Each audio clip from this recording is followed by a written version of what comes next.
Chairman, sir, I rise to make a statement to this august House on the situation in Ukraine and the implications that it has had for India, including for our nationals resident there. Despite the challenges posed by the serious ongoing conflict, we have ensured that about 22,500 citizens have returned home safely.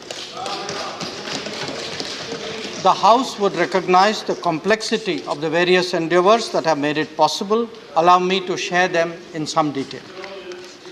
As honorable members would be aware, a tense situation between Russia and Ukraine erupted into conflict on 24 February 2022. The root causes for this are complex, going back to a range of issues including the security architecture, political governance, and interstate politics. To that was added the challenges of implementing understandings reached earlier. What is pertinent to note is that the hostilities placed the Indian community of 20,000 plus in direct danger. Even while we were participating in the global deliberations of this evolving situation in the UN Security Council, the pressing challenge was to safeguard our citizens and ensure that they were not in harm's way. At the direction of the Prime Minister, we launched Operation Ganga, thereby undertaking one of the most challenging evacuation exercises during an ongoing conflict situation. Honorable members should know that our community was dispersed across Ukraine, posing its own logistical challenges. The exercise was undertaken at a time when military actions, including airstrikes and shelling, were underway. It involved movement in a war-torn situation in a large country, at times over 1,000 kilometers, and it required exiting border checkpoints that were clogged by an estimated 26 lakh refugees. The entire exercise involved a whole of the government approach, with the Prime Minister himself chairing review meetings almost on a daily basis. At the MEA, we monitored the evacuation operations on a 24/7 basis as well.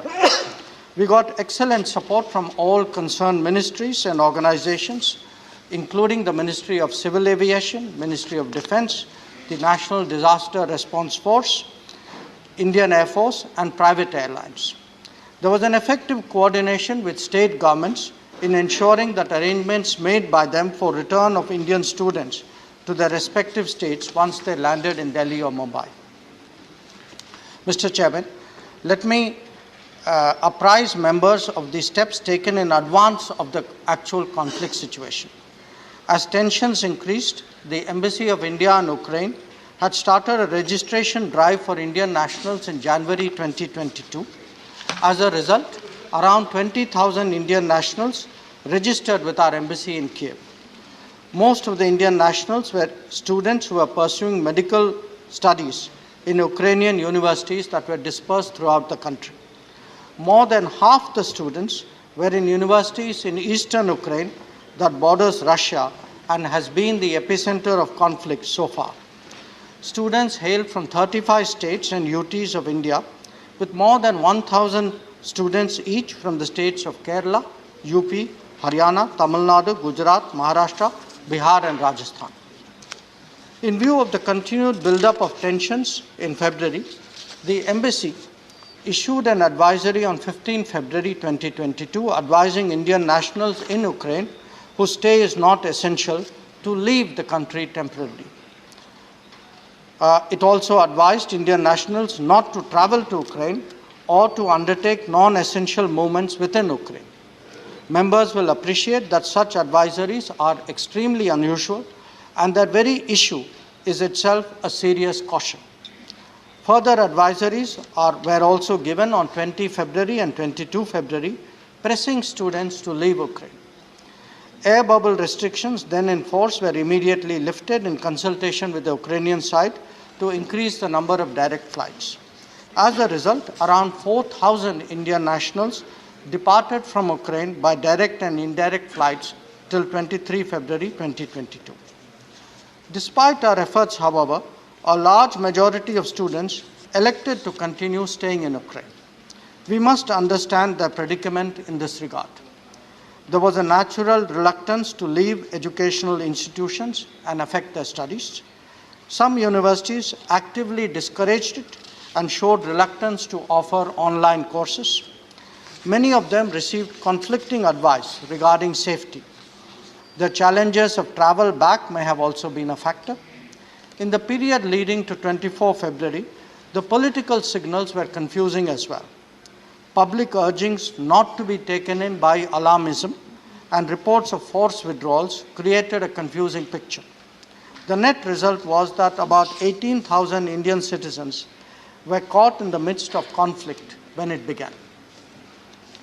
The ministry started reinforcing the strength of our mission in Ukraine in anticipation of a difficult situation. Additional Russian-speaking officers were deputed to Kiev on 22 February to our embassy to keep in constant touch with distressed Indian nationals in Ukraine and their families in India. A situation room was established in Delhi on 16 February. The embassy took parallel measures. The MEA situation room was ramped up to over 100 personnel, allowing them to respond to over 13,000 calls and 9,000 emails till date. The strategy for evacuation was to take out Indian nationals from western neighboring countries of Ukraine, that were Poland, Slovak Republic, Hungary, Romania, and Moldova. This was necessitated due to the closure of Ukrainian airspace on 24 February. To carry this out, we were required to strengthen our missions in these countries so that they could deploy teams at the border points, set up transit camps, operate effective control rooms, and facilitate the large number of air flights. Along with that, they also handled incoming humanitarian assistance. 47 additional MEA officials were dispatched to ensure these objectives, supplementing a pre-existing embassy strength of 58.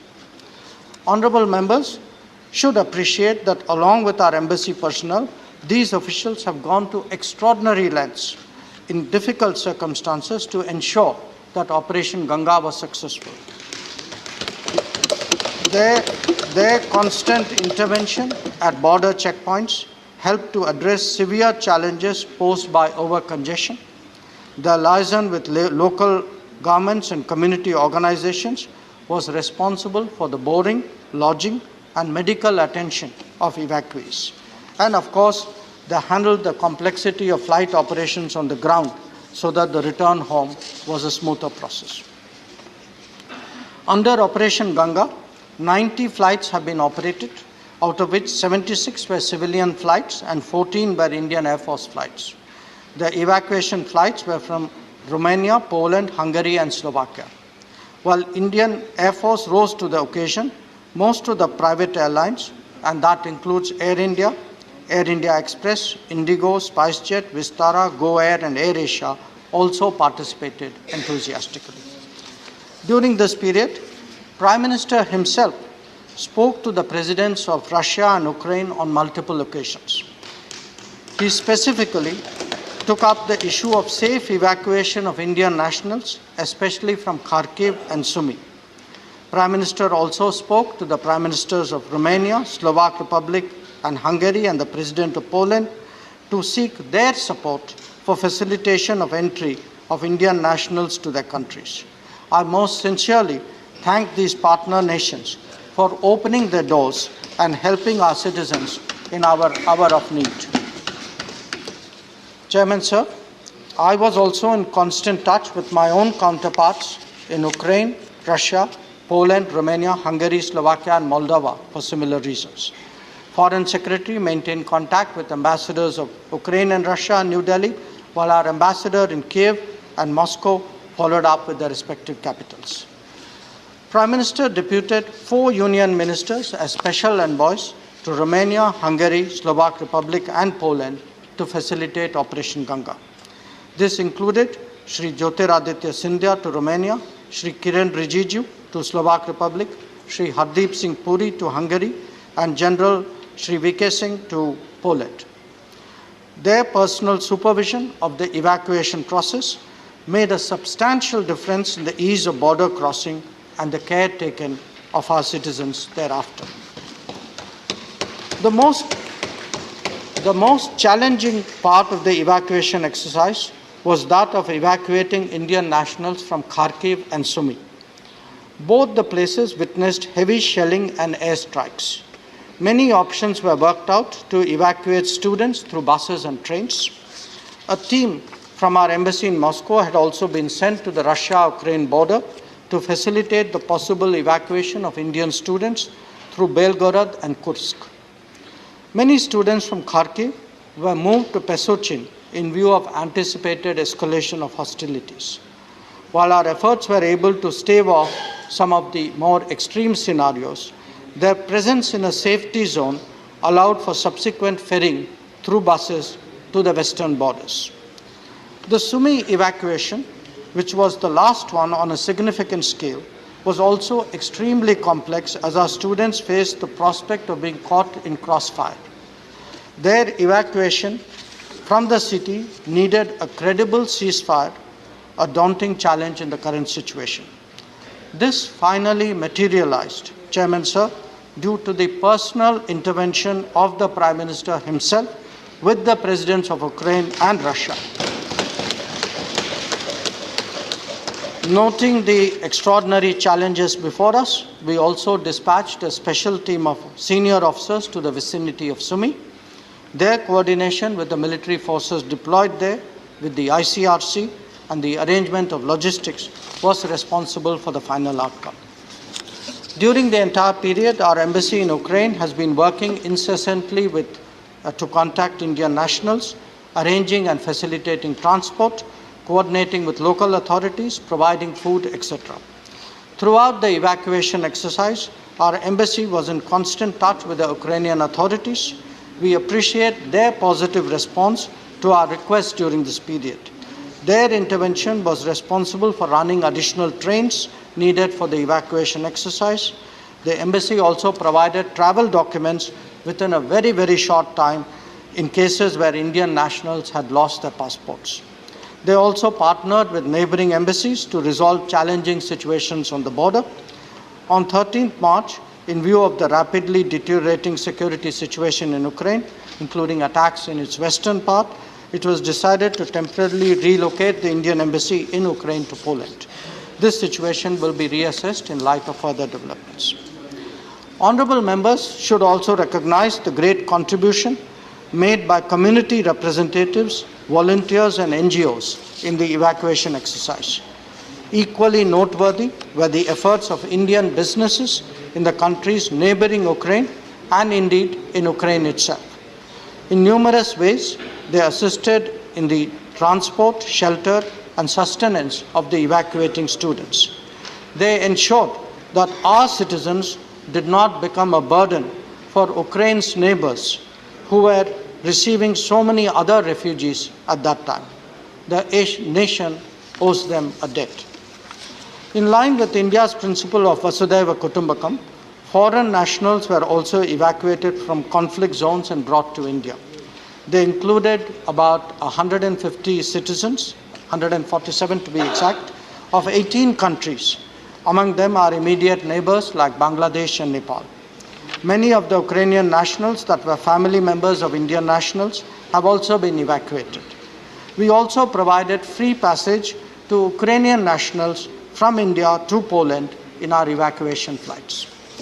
In response to the emerging humanitarian situation, India has provided relief supplies to Ukraine and its neighboring countries. A total of 90 tons of relief material comprising medicines, tents, blankets, sleeping mats, tarpaulins, surgical gloves and eye goggles have been provided.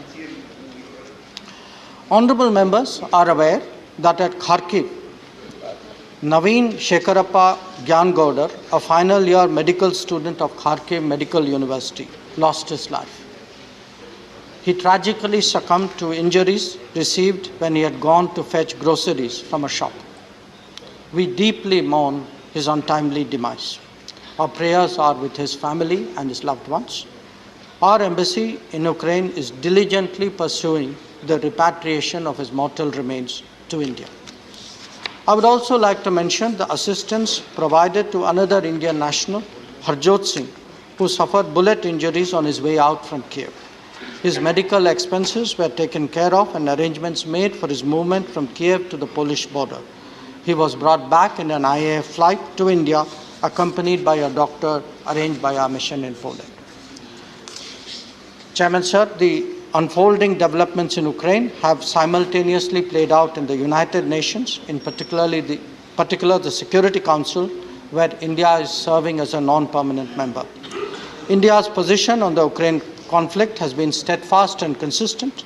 We have expressed deep concern at the worsening situation and called for immediate cessation of violence and end to all hostilities. Our statements at the Security Council and the General Assembly have urged an urgent ceasefire and ensuring safe passage for stranded civilians.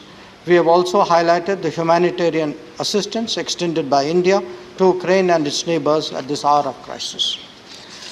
We have reiterated at the highest levels of our leadership to all parties concerned that there is no other choice but the path of diplomacy and dialogue.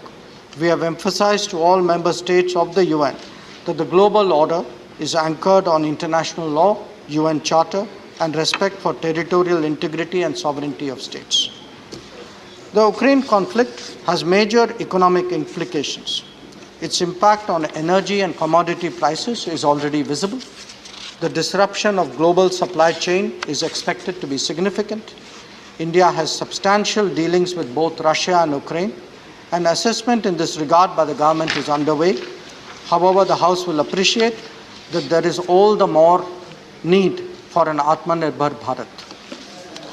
Operation Ganga is a testimony of our commitment to ensure that Indians in distress situations abroad can count on their government. We have shown this on numerous occasions before, but rarely in one as challenging as the ongoing conflict in Ukraine. I am confident that the honourable members of the House would join me in commending the efforts of the Government of India, the officials of the Ministry of External Affairs, particularly the concerned embassies, the Ministry of Civil Aviation, the Ministry of Defence, NDRF, the Indian Air Force, private airlines, and all those who work tirelessly and selflessly for the safe return of our nationals from Ukraine. I would also like to convey our sincerest appreciation and gratitude to the local Indian communities in these countries, to civil society, to volunteer organizations. However, what is most noteworthy is the courage and determination of our young students in Ukraine, some of whom had to face very difficult, even traumatic situations in active conflict zones. Honourable members, these are undeniably challenging times, but the House may rest assured that whether it is our approach to the political situation, the implications for the economy, or the welfare of Indians abroad, our government will respond with the confidence, diligence, and responsibility that has been our hallmark. Thank you.